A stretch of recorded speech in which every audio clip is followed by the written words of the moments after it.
నైరుతి బంగాళాఖాతం శ్రీలంక తీర ప్రాంతాల్లో దిత్వా తుఫాన్ కొనసాగుతోంది. ఇవాళ తమిళనాడు, పుదుచ్చేరి, ఏపీలోని దక్షిణ తీరాలకు చేరుకునే అవకాశం ఉందని ఐఎండీ హెచ్చరించింది.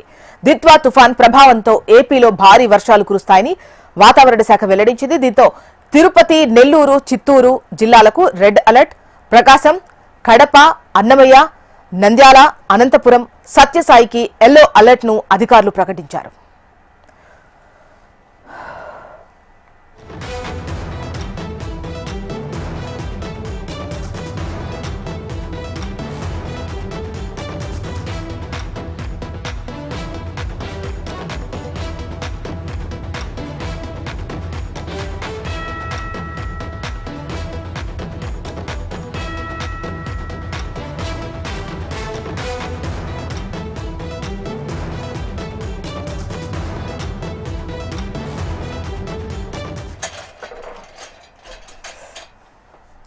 నైరుతి బంగాళాఖాతం శ్రీలంక తీర ప్రాంతాల్లో దిత్వా తుఫాన్ కొనసాగుతోంది. డీటెయిల్స్ మనకు అనురాధ లైవ్ లో అందిస్తారు.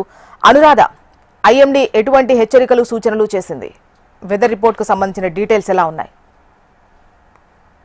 ప్రస్తుతం డిత్వాక్ మనం అప్డేట్స్ కనుక చూసుకుంటే డిత్వా సైక్లోన్ అనేది ఇప్పటిదాకా శ్రీలంకనైతే మాత్రం చాలా గట్టిగా హిట్ చేసిందనే చెప్పాలి. అక్కడ అతలాకుతలమైన పరిస్థితి ఇప్పటిదాకా కూడా మనం చూస్తూ ఉన్నాము. అయితే ఇది ప్రస్తుతం నెమ్మదిగా 6 గంటల్లోని దాదాపుగా 7 కిలోమీటర్ల వేగంతో కదులుతూ తమిళనాడు తీర ప్రాంతాలకైతే చేరుకుంది. ప్రస్తుతం ఈ రోజు మధ్యాహ్నం నాటికి తమిళనాడు, పుదుచ్చేరి అలాగే ఏపీలోని దక్షిణ కోస్తా ఆంధ్ర మధ్య తీర ప్రాంతాల మధ్య కేంద్రీకృతమవుతుంది. అయితే సముద్రంలోనే ఈ రోజు సాయంత్రానికి కానీ రేపు తెల్లవారుజామునకి కానీ బలహీనపడే అవకాశం ఉంది. కానీ తీవ్ర వాయుగుండంగా కొనసాగుతుంది కాబట్టి దాని ప్రభావం దక్షిణ కోస్తా ఆంధ్ర అంతటా కూడా ఉండే అవకాశం ఉందని వాతావరణ శాఖ హై అలర్ట్స్ జారీ చేసింది.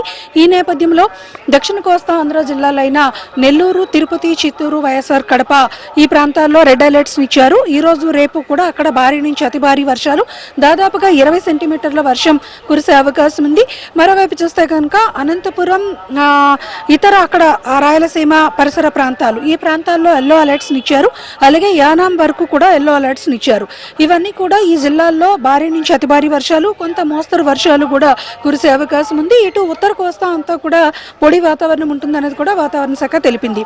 అయితే నెల్లూరు ప్రాంతంలో దాదాపుగా 20 సెంటీమీటర్ల వర్షపాతం నమోదైన పరిస్థితులు ఉంటాయి కాబట్టి అక్కడ ఫ్లాష్ ఫ్లడ్స్ కూడా వచ్చే అవకాశం ఉందని వాతావరణ శాఖ అలర్ట్ మెసేజెస్ అయితే ఇచ్చింది. ఇప్పటికే అక్కడ నెల్లూరు తీర ప్రాంతాల్లో ఉన్న పోర్టుల్లో 3వ నెంబర్ ప్రమాద హెచ్చరికని జారీ చేశారు. మిగిలిన అన్ని పోర్టుల్లోని కూడా 3వ నెంబర్ ప్రమాద హెచ్చరికని కొనసాగిస్తూ ఉన్నారు. ఏదైతే మత్స్యకారులు చేపల వేటకు వెళ్తే కనుక వాళ్ళు కొంత అలర్ట్ గా ఉండాల్సిన అవసరం ఉంది. ముఖ్యంగా దక్షిణ కోస్తా ఆంధ్ర తీర ప్రాంతాలైన నెల్లూరు తీర ప్రాంతం నుంచి ఇటు గోదావరి తీర ప్రాంతాల వరకు కూడా మత్స్యకారులు చేపల వేటకు వెళ్లవద్దని, ఒకవేళ ఎవరైనా వెళ్తే వాళ్ళు షెల్టర్ జోన్స్ కి చేరుకోవాలని కూడా వాతావరణ శాఖ సూచనలు జారీ చేసింది.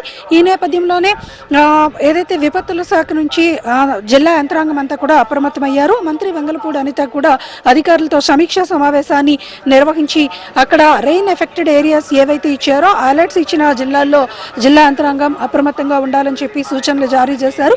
అలాగే సహాయక చర్యల కోసం ఎన్డీఆర్ఎఫ్ బృందాలని కూడా సిద్ధంగా ఉంచుకోవాలని కూడా వాతావరణ శాఖకి ఇప్పటికే అలర్ట్ మెసేజెస్ అయితే ఇచ్చింది. ఈ నేపథ్యంలో అక్కడ జిల్లా యంత్రాంగాలు ఇప్పటికే అప్రమత్తమయ్యారు. దాదాపుగా గంటకు 55 కిలోమీటర్ల వేగంతో తీర ప్రాంతాల్లో గాలులు వీచే అవకాశం ఉంది కాబట్టి అలల ఉధృతి కూడా కొనసాగుతుంది కాబట్టి అప్రమత్తంగా ఉండాలని సూచనలు అయితే మాత్రం జారీ చేస్తున్నారు. మొత్తానికి చూసుకుంటే కనుక ఈ దిత్వా తుఫాన్ ఎఫెక్ట్ అయితే దక్షిణ కోస్తా ఆంధ్ర అంతటా కూడా ఉండే అవకాశం ఉందని మాత్రం తెలుస్తుంది. జోస్నా. రైట్ అనురాధ.